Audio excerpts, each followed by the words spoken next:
So we're going through the Siddur and our morning. We've just completed the 15 steps into heaven, Shemaim.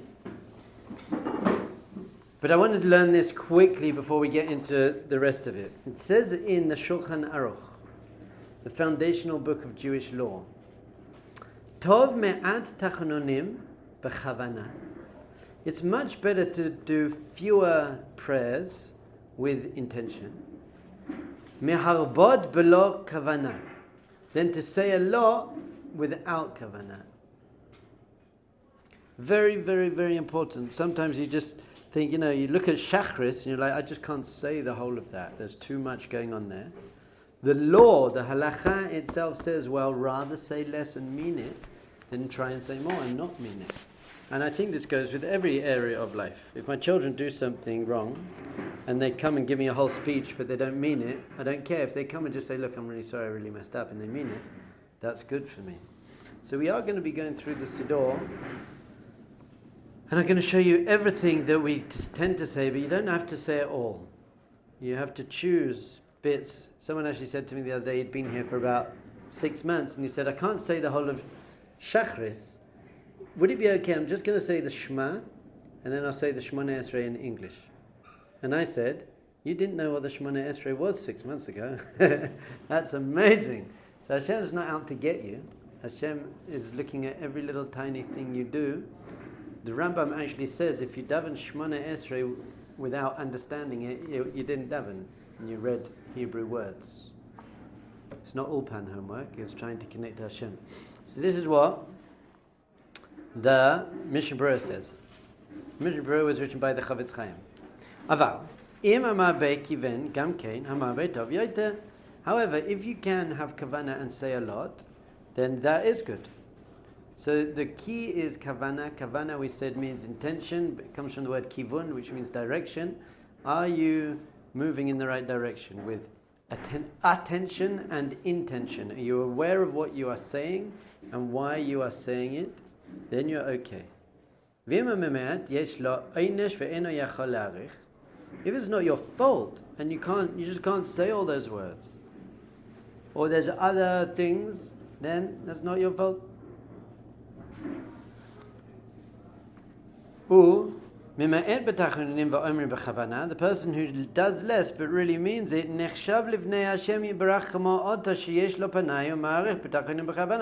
considered exactly the same as a person who does a lot with kavana. It's all about your kavana. So it's not who's doing more and less. This is why in general in Judaism we say never compare yourself to other people.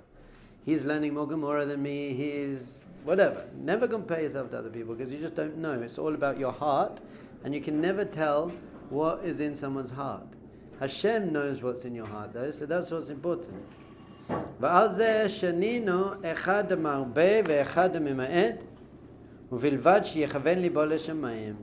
And we learn from this that the one who does a lot and the one who does a little, as long as they direct their hearts towards heaven.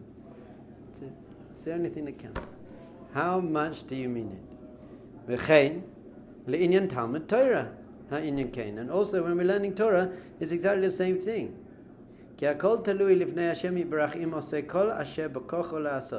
Because in Hashem's eyes, what's important is you try your best. Oh, this is the Mishnah Berurah here. Just try your best. My daughter, before she started school, she said, Abba, let's practice reading so I can be the best reader in the class.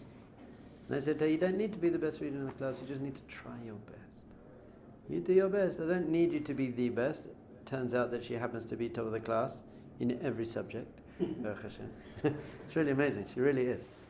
But I think it's also because I put no pressure. She puts a bit of pressure on herself and she's like, Abba, I need to get this. I'm like, you know what, I don't care about your results. I care about you trying.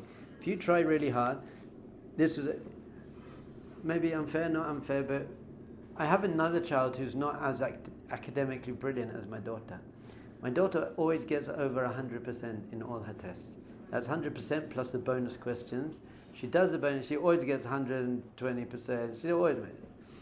I have a child not as academically bright, and he'll get like 90%, that would be good, and we put it on the fridge. We're like, And my daughter said to me the other day, she's like, Abba, why don't you put mine on the fridge? And she's right, actually. So I started putting it on the fridge, but I said to her, it's because for you, it's not as great an achievement. To get 100 for you isn't as good as him to get 90. He had to work really hard to get the 90. Happened to me, by the way, when I was 9 years old.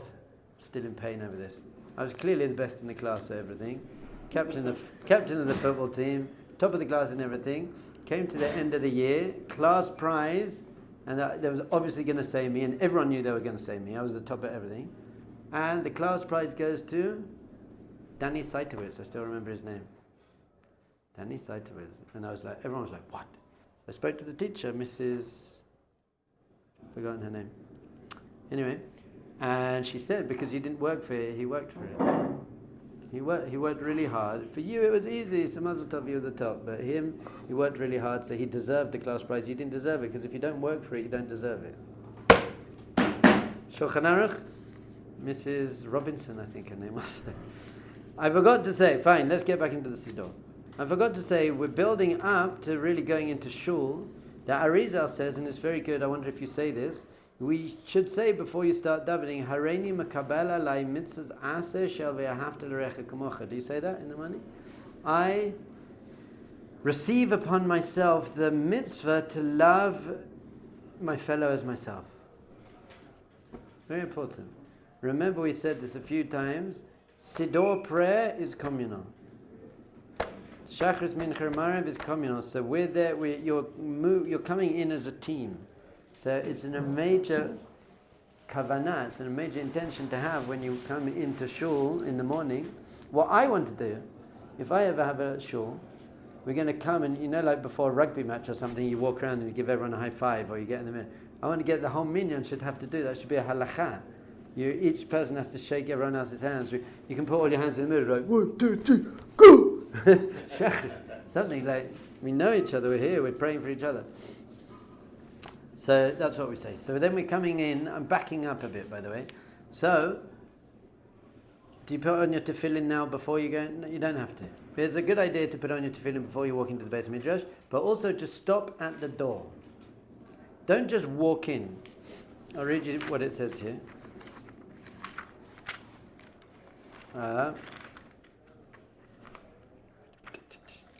That we actually have to walk in, and once again, using our koach hadimyan. Here we go. Okay. V'yamod me'at shelo yichnos pitom. And when you get to the Beis Knesset, when you get to shul, you're going to be standing out here. Stop a little. Don't just walk straight in. You're not going to just walk straight into the Rosh Hashiva's office. When you walk straight in, you're going to wait a little bit to build up that anticipation. You've got to think, wow, this is amazing. I'm about to walk into Hashem's house. Because now that we don't have the temple, that won't be very long, but for now, whilst we don't have the temple, the Beis Midrash, the Beis Knesset, the shul and the study hall, that is basically the temple. So you've got to be clean. Do you wash your hands? Do you wash your hands again before you go in? So you wash your hands. Put on your tefillin maybe. Walk and then stop at the door. Mezuzah. There's a mezuzah. Rambam says the mezuzah is there to wake you up to the reality of God's presence. So you should stop a little bit at the door. Shimkein umoreh she'en yira elokim leneged einav. If you just walk straight into the shul, it shows that you're not really conscious of what you're doing. You're not really aware that I'm walking into Hashem's house here. Also, sitting in there in general, you shouldn't be sitting like this at the table. Like Abaya said, you want to be sitting like you're in Hashem's house. Sit like a mensch when you're learning Torah. As soon as you get into that room, so what we have to do, you have to have attention and awareness that that room is a special room. It's not like a normal room. It's not like the lunch room. That is a special room where Hashem is more present, the Shekhinah is more present. You need to act in that a certain way. For your own benefit, by the way, because you benefit from it by becoming more aware and more God conscious. That's why we don't say God's name. You don't say Hashem's name unless we're saying a bracha, so that when we do say it, it's meaningful to us. So you're going to stop a little bit. Because if you don't, it shows you don't really know, you don't have any consciousness of Hashem. And then, so you should wait a little. And you should bring God consciousness into your heart. You should get excited. Oh my goodness, I'm about to walk into this amazing holy place. Very exciting. Have you ever had a one-on-one with the Rosh Yeshiva? No? Well, imagine you did and you were waiting outside his office upstairs. How would you feel? I like jumping around. I hope he doesn't have cameras outside. Because when I got a one-on-one with him, I'm like jumping around. But then he like opens the door and it's like, and you're like walking into this heichal, into this holy room. And you close the door behind you and it's just you one-on-one, Rosh Yeshiva. Did you get your words ready? If you ever have a one-on-one with the Rosh Yeshiva, by the way, you should prepare what you're going to say. Don't just go in there and be like, I don't know, say, Rosh Yeshiva, I have this in my heart, I have this in my mind. So too, with Hashem, you should prepare. You should build yourself up. You're about to enter the house of the King of the Kings. You should get rid of all your worry. Now listen to this. You would not imagine this is about to come. Because the Shekhinah, the divine presence, does not rest in a place of sadness and heaviness. You need to be very excited. Otherwise Hashem's like, hold on, imagine you had this amazing meeting with the Rosh Yeshiva and you were all depressed about it. Now you're allowed to say to the Rosh Yeshiva all the difficult things in your life, and that's okay, you're allowed to express it, but you should be very happy that you get the opportunity to go and see the Rosh Yeshiva. So if you're just walking in there, I'm just tired and I can't be bothered, then you're missing out on a huge opportunity here.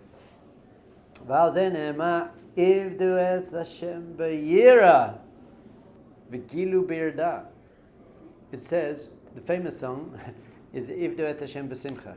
Serve Hashem with simcha. But in Tehillim it also says, Ivdu es Hashem b'yira, yira meaning awe, reverence, excited wonder. V'gilu birada, and you should be joyful in your shaking. That means I'm so excited. I'm not scared, I'm so excited.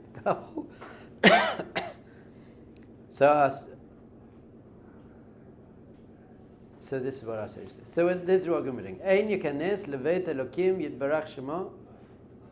How you got to work out, how am I going to enter Hashem's house? Lagish hera gedola va'amitit be'et tefillah, and in that way you're going to feel this enlivening, awakening at the time of your tefillah. V'hu shekoidem shetikanes tamtin me'at v'tisheh. Before you enter, wait, build yourself up. Tikaven lechanes b'boira nefri Elokim. And you should walk in very excited.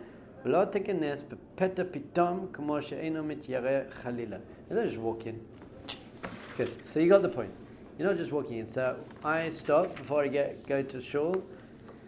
This siddur happens to have about 3,000 things that are good to say.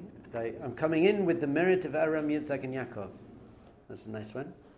Bringing that, but it's too much. I only say what you can say without being overwhelmed. And then we say Adon Olam. Adon Olam.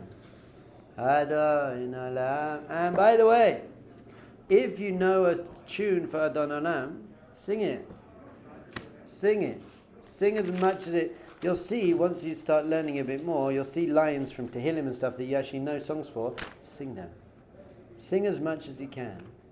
Tefillah and Rina, joyful song, is very important. That's how you arouse yourself. So I'm like singing high. Even in the Gemara, by the way, sometimes you see in the Gemara a line from Tehillim that you know from a tune. You sing that. You want to sing. Tefillah is the same gematria as Shira. Prayer is the same gematria as song. Adon Olam, and that's what we say. Kol amechaven be'et atchala Adon Olam.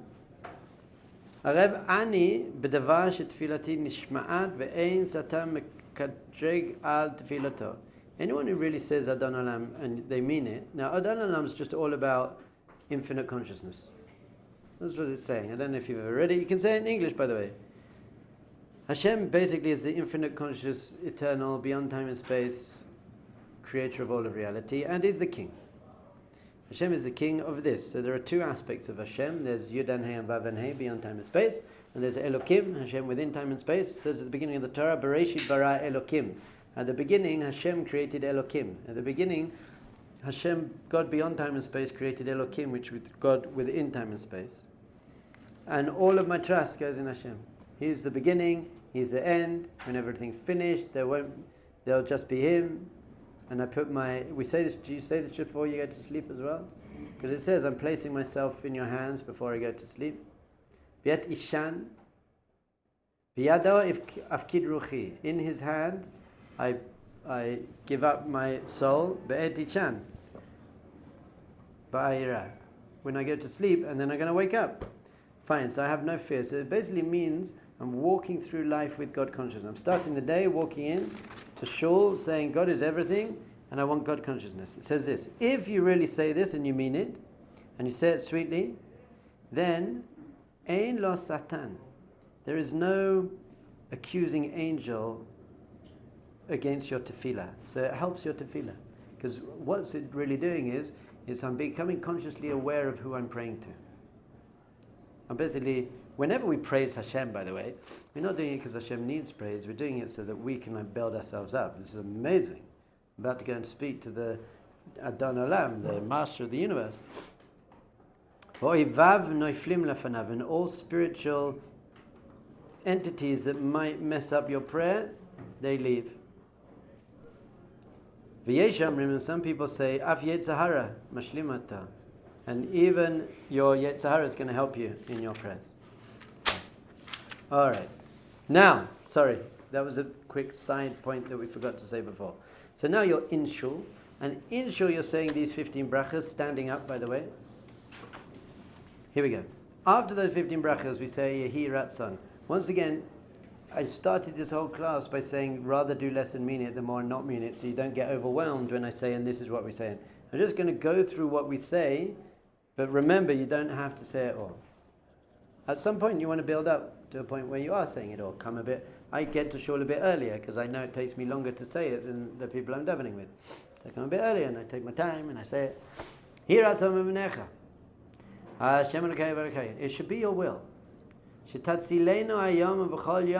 save me this day and all days from Chavera, Adamra, all these negative influences, negative neighbor, negative things that happen to me, from Lashon Hara, from bad judgments, from Sinus Abrius, from hatred, from strange deaths, from bad sicknesses, from the Satan, from Din Kasher, Mibal Din Kasher, from difficult judgments.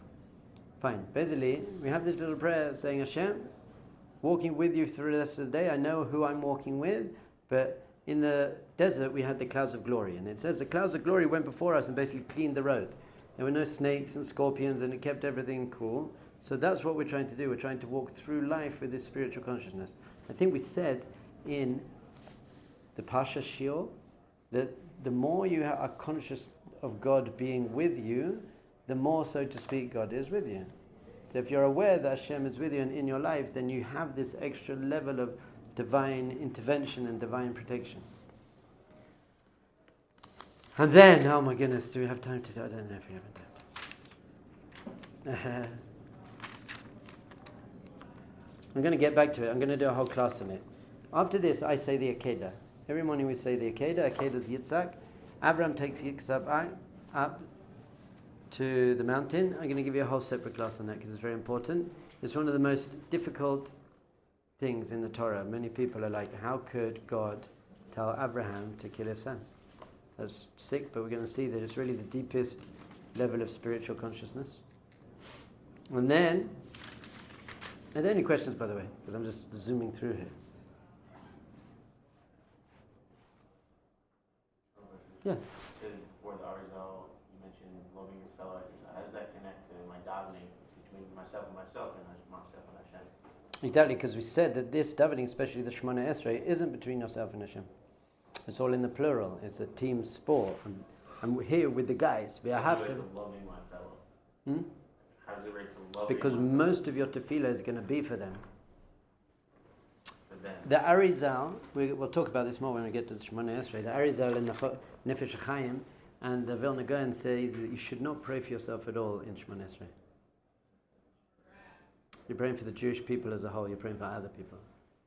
So our whole attitude towards prayer, this type of prayer, not informal prayer, this prayer is we're part of the nation, and the fundamental attitude towards that is going to be I love everyone unconditionally because I see them as part of the team. Yeah. You said before, it said in the Shulchan Aruch, right, that it's better to say less and have Kavana. One of the brachos in my siddur, like in English, says that we're supposed to follow Hashem's Torah no matter what, even if we don't have Kavana, and those are the people that get rewarded with understanding and Torah. No, that means that mitzvah, you should do a mitzvah even if you don't understand what it means. We're talking about prayer here. Prayer is an authentic relationship with Hashem. So if you're just really rushing through and trying to say all the words and you're just catching up, then Hashem doesn't need that. I find when new people come to my shul Friday night, they're kind of standing up, sitting down, like I say, just put it away. You don't need the book. Stand and meditate for 20 minutes. God doesn't need you to do the right thing. But outside of prayer time, you should learn it. You should do what we're doing now. So you can take that into your prayer time, but in the prayer time, it's the prayer time. So you don't have to, at the beginning stages of your growth, rather have an authentic 20 minutes of communion with Hashem than try to say the right thing. But yes, rather put on tefillin without Kavana than not put on tefillin at all. Mitzvahs are different. Na'aseh v'nishma. Na'aseh v'nishma means we'll do it, and then even if we don't understand it. But then we're going to try and understand it. So we want to do it. And often you can only really understand it once you do it. It opens up something for you. Adam was actually telling me, he moved unit, he's the only religious guy in his unit. And they're in Lebanon for 2 weeks. And he used to put on his tefillin every day and daven, but he was very not getting out there. And then one day, one of the guys said, "Can I put on your tefillin?" And he was like, "Yeah, of course." And then by the end, like most people in the unit, he said it's just because they were bored, they didn't have much to do. But there's this one guy in the unit, they call him like the Chilonei HaChilonim, like the most secular person ever. And he eventually came up and said, I want to put them on. So he's putting them on. So that, they don't have Kavana, they might not believe in God, they don't believe they don't know anything, but to do it in order to open up. In fact, I'll say if you never put on tefillin, you haven't opened up your pineal gland. In this week's parsha, by the way, it's called Peniel. This is where Yaakov fights with Esav's angel, and it's a place called Peniel. So, in order to open up your spiritual senses, tefillin is very important. That's why Chabad are putting on tefillin on everyone. All the time. All right, let's just stop there, because otherwise I'll just start ranting.